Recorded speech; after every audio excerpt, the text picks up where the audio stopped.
Oke, Bismillahirrahmanirrahim. Assalamualaikum warahmatullahi wabarakatuh. Bertemu lagi dengan saya Pak Yanto di channel YouTube saya Yanto Tanjung, channel belajar bahasa Inggris secara mandiri dengan moto dari Unja untuk Indonesia. Unja itu singkatan dari Universitas Jambi, tempat saya mengajar selama 20 tahun lebih sebagai dosen bahasa Inggris. S1, S2, S3 saya pendidikan bahasa Inggris. Saya pernah kuliah di 3 universitas di Australia.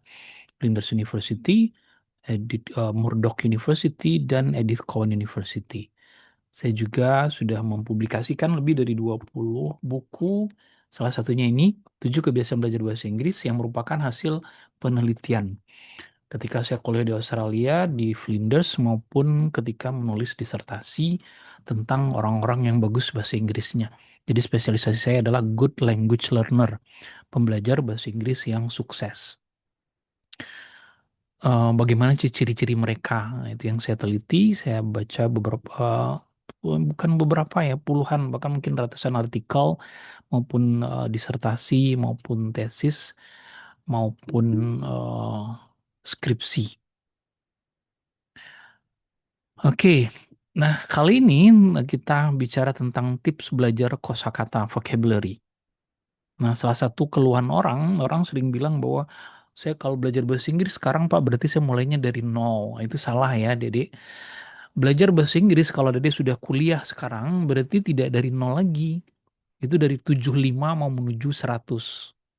Kenapa? Karena ketika orang sudah pernah belajar bahasa Inggris di SMP, kemudian ditambah di SMA, itu kan sudah 6 tahun. Itu menurut penelitian, itu kosakatanya sekitar 2000 sampai 2500. Oh, apa ya Pak sebanyak itu? Ya coba aja. Masa Dede nggak tahu arti ini eyes misalnya, ini glasses, ini head atau cap misalnya, ini mouth, ini teeth misalnya, ini chair, ini desk, ini computer, monitor. Masa nggak tahu bapak, anak, kakek, nenek, monyet. Masa nggak tahu bahasa Inggrisnya apa? Nah kalau dijumlahkan, itu jumlahnya sekitar 2000 lebih. Nah cuman kita nggak pernah memakainya, jadi dia membeku di otak kita. Kapan terakhir dia ngomong pakai bahasa Inggris? Mungkin 5000 tahun yang silam sebelum Masehi, ketika masih berkeliaran dinosaurus di dekat rumah. Ya kan? Kita nggak pernah memakainya seolah kosakata kita nol. Salah. Kapan kita nol? Kalau belajar bahasa Jepang. Misal, belajar bahasa Jepang, wah, belum huruf kanjinya yang rumit. Nah, itu memang dari nol. Coba saya tanya Dede, ada nggak tahu yang tahu bahasa Jepangnya, tangan apa, mata apa, adik, kakak, monyet, bahasa Jepangnya apa? Nggak tahu kan? Paling kita taunya IC Teru, Sayonara, Yamaha, Suzuki, Toshiba. Paling itu. Nah, kalau itu kita memang belajar dari nol lagi. Atau bahasa Korea. Saya tahunya kalau Korea itu apa ya? Sarangeo, sarang lebah, sarang tawon, dan sarang-sarang lainnya. Yang lain saya nggak ngerti. Tetapi bahasa Inggris kita jumlahnya sudah banyak. Grammarnya pun kita tahu walaupun nggak terlalu paham. Setidaknya basicnya kita dapat. Nah, kenapa nggak dilanjutkan? Ini yang saya bilang tadi, kita sudah dari 75 mau ke 100. Cuman kita nggak pernah menambah kosakata kita. Nah, kali ini saya carikan tips 10 tips untuk menambah kosakata. Yang pertama, kita niat ya belajar kosakata itu. Tiap hari itu belajari 5 sampai 10 kosakata. Tapi cara melihat 5 sampai 10 itu tidak menghafal 10 kata hari ini, besok 10 kata, lalu maknanya saja enggak. Mempelajari kosakata itu artinya maknanya, kemudian juga konteks kalimatnya nanti saya jelaskan lebih detail. Kemudian juga dia jenis kata apa. Dia bisanya sebagai subjek kah, objek kah. Kemudian kalau dia digabung, misalnya saya contohkan hot dog. Hot itu panas, dog itu anjing. Apakah hot dog anjing panas? Kan enggak. Nah, mungkin ada makna yang baru. Itu contoh. Jadi belajar kosakata itu tidak bisa per minggu, 2 kali seminggu karena ada kursus bahasa Inggris. Nggak bisa. Tiap hari baca, kemudian dengarkan, tonton, lalu dicatat. Nah gitu. Yang kedua, Gunakan, tadi sudah saya bilang, yang kedua gunakan catatan. Kalau bisa ada buku khusus untuk belajar bahasa Inggris. Kemarin sudah saya sebutkan, tulis kata-kata itu.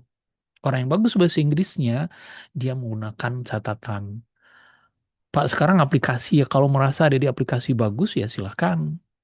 Tapi sebagai generasi X, saya tuh kurang menyarankan. Tapi ada di kan generasi Z kebanyakan, itu nggak apa-apa.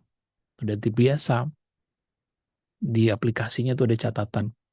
Nah, kemudian yang ketiga, pelajari kosakata itu melalui konteksnya.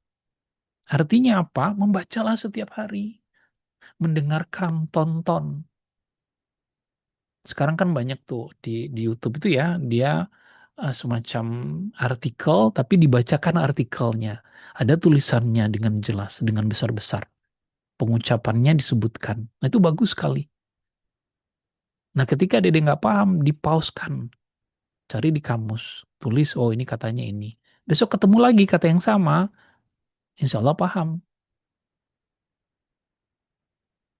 Nah, itu cara belajar yang benar. Jadi melalui konteksnya. Yang keempat, memahami jenis kata dalam bahasa Inggris. Part of speech. Ada noun. Nah, kalau noun itu dia bisa sebagai subjek, bisa juga sebagai objek. Ada verb, letaknya di tengah sesudah subjek. Kalau objeknya letaknya di belakang sesudah verb. Ada pronoun kata ganti I, you, they, she, he, it. Ada adjektif seperti small, big, dan seterusnya. Ada adverb yang ada lilinya. Ada preposition seperti at, in, out, dan seterusnya. Apa saja sih mereka? Jadi ketika memahami sebuah kata berarti tidak hanya maknanya, tapi juga konteks kalimatnya dan jenis katanya. Nah, itu yang penting. Kemudian eh, pelajari berulang-ulang. Itu yang kelima. Jadi berulang-ulang itu cari, saya menyarankan sebuah aplikasi namanya 4000 Essential Words oleh Paul Nation. Di Android ada, kalau di iPhone saya nggak tahu, saya nggak punya iPhone. Jadi di Android itu ada judulnya 4000 Essential Words. Nah, itu bagus. Pelajari satu unit satu hari. Satu unit itu 20 kata. Dan 20 katanya tidak hanya maknanya, tapi pengucapannya. Jadi kalau kita klik ya dia ngomong. Kemudian pengucapannya, penulisannya seperti apa, spellingnya. Lalu termasuk dia jenis kata apa, noun kah dia, adjektif kah dia. Lalu ada maknanya menurut kamus. Lalu ada konteks kalimatnya, contoh kalimatnya. Dan ada latihannya, itu yang penting. Jadi ada dia paham, kalau dia sudah paham gak kosakata ini melalui latihan itu. Jumlah latihannya lumayan banyak. Jadi kalau kita ngerjakan mungkin ya bisa ngabisin waktu 30 sampai 40 menit. Tapi worth it loh. Nah, besok belajar lagi. Sekali lagi 4000. Sebetulnya di YouTube saya juga sudah membahasnya itu ya. Sampai kata yang ke 1000. Nah gitu. Kemudian learn collocation. Coba pelajari kolokasi atau gabungan kata. Tadi sudah saya contohkan misalnya hot dog misalnya. Kemudian kata-kata lain yang biasa digunakan sehari-hari misalnya. Da- Jadi kata majemuk juga, idiom juga, slang juga termasuk. Nah, kemudian berikutnya play vocabulary games. Nah, ini penting. Banyak ya di Android itu di Play Store. Saya sering dulu pernah saya agak apa ya, saya jadi adiktif sering main itu. Jadi judul gamesnya itu words. Ada yang words saja WORDS atau Wall of Words. Biasanya kita mau mengeja sebuah kata. Nanti kalau sudah benar selimanya kita dapat poin. Dan itu bagus. Jadi daripada main apa namanya Roblox atau apa, yang mendingan itu. Dan kita bisa belajar di mana saja. Nunggu bus, nunggu kereta, nunggu dosennya datang. Kita bisa main itu. Lalu yang berikutnya, yang ke-7 ya, ke-8 membaca cerita pendek. Nah, ini juga sama. Cerita pendek ada di Play Store. Kenapa cerita? Itu tadi kita memahami kosakata baru dan mempertahankan kosakata lama dengan membaca. Jadi kalau Dedek ketik di Play Store short stories, itu akan muncul ratusan aplikasi. Cari yang banyak di-download orang. Carilah aplikasi yang short storiesnya bisa, kalau bisa ada audionya. Jadi kadang-kadang kita baca, habis itu kita putarkan. Kita tekan, dia membacakan sendiri. Jadi kita tahu juga pengucapannya seperti apa. Dan menariknya dia pendek. Paling 5 menit selesai, 3 menit selesai. Dan worth it. Dan kadang-kadang tidak hanya belajar kosakatanya, tapi ceritanya itu menginspirasi, menyemangati. Ada pelajaran di dalamnya. Jadi tidak hanya belajar bahasa Inggris, tapi juga belajar pelajaran hidup. Jadi belajar cerita atau news, berita. Bagaimana caranya, Pak?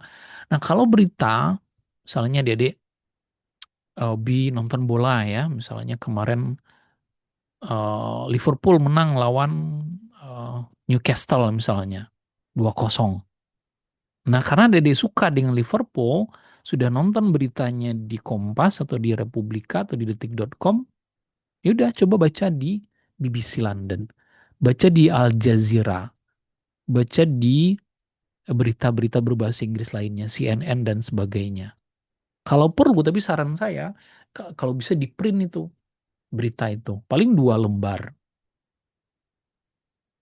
Lagi-lagi kita berinvestasi. Karena kalau nggak ditulis, nggak di print kan, kalau di print itu kelebihannya apa? Jadi bisa tulis, bisa kata-kata yang tidak tahu tulis di atasnya, maknanya apa setelah melihat kamus, itu biasanya lengket di kepala. Kenapa? Karena secara psikologis, ketika kita menggunakan indera kita sebanyak mungkin dalam belajar, itu lebih mudah dipahami. Jadi kita melihat, kita membaca, kita mengucapkan juga misalnya, kita menulis juga, itu lebih efektif. Ketimbang hanya baca saja, besok udah lupa. Karena nggak ditulis. Itu tekniknya. Kemudian mempelajari, tadi sudah saya sebutkan juga, yang ke-9, belajar idiom dan ungkapan-ungkapan terbaru. Ya termasuk slang di dalamnya. Apa sih maksud makna kata ini? Kenapa sering digunakan di The Jakarta Post? Nah itu dia. Dan yang terakhir, di analisis setiap minggunya. Di review, diulang. Oh, kosakata yang aku catat ini. Makanya lebih baik ada bukunya. Atau tadi kalau ada aplikasinya silahkan baca lagi tuh. Oh, minggu ini saya belajar sekitar 50 kosakata, 70 kosakata. Oh, ini. Kalau bisa ada kesempatan ngomong kita gunakan, ada kesempatan nulis kita tulis. Misalnya Dede punya diary misalnya kan, ya itu bagus juga. Nah, jadi itu cara menambah kosakata. Tidak menghafal 10 per hari tapi di luar konteksnya itu jangan. Tidak disarankan dan tidak efektif. Mendingan dibaca 10 kata per hari, 20 kata per hari, tapi melalui konteksnya. Yang terbaik tadi saya bilang aplikasi, aplikasinya juga ada di internet, di website ya. Ketik saja tadi saya bilang 4.000 essential words dari Paul Nation. Nah, belajar rutin. Percayalah dalam 3 bulan itu kosakatanya meningkat secara signifikan. Oke, demikian tips kali ini. Kalau ada pertanyaan silahkan ditulis di kolom komentar. Insya Allah saya jawab. Thank you for your attention. Goodbye. Assalamualaikum warahmatullahi wabarakatuh. Bye-bye.